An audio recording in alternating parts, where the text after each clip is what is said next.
கல்யாணி கிராமம் ஒரு சிறிய மற்றும் பாரம்பரிய சமூகமாக இருந்தது, அங்கு அனைவரும் ஒருவருக்கொருவர் தொழில் அறிந்தவர்கள்.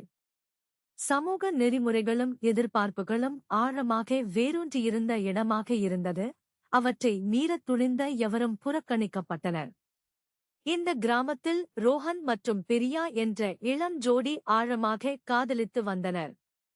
இருப்பினும் ரோஹன் தாழ்ந்த சாதியைச் சேர்ந்தவர் என்பதாலும் பிரியாவின் குடும்பம் உயர்ந்த குடும்பம் என்பதாலும் அவர்களது காதல் தடைப்பட்டது.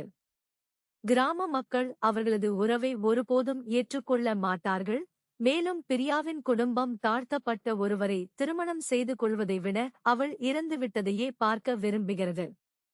ரோஹனும் பிரியாவும் தங்கள் காதலை ரகசியமாக வைத்திருக்க முயன்றனர், ஆனால் சிறிது நேரம் கழித்து கிராம மக்கள் கண்டுபிடித்தனர். ஒரு நாள் பிரியாவின் அண்ணன் அவர்களை ஒன்றாக பிடித்தார். அவர் கோபமடைந்தார். ரோஹனை மீண்டும் கண்டால் கொன்று விடுவதாக மிரட்டினார்.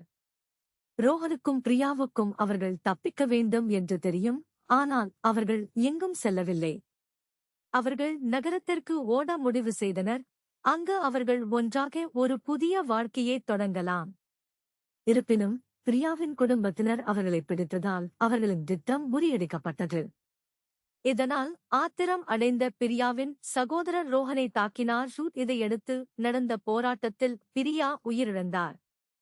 ரோஹன் தனித்து விடப்பட்டார், அவரது இதயம் மில்லியன் துண்டுகளாக சிதறியது.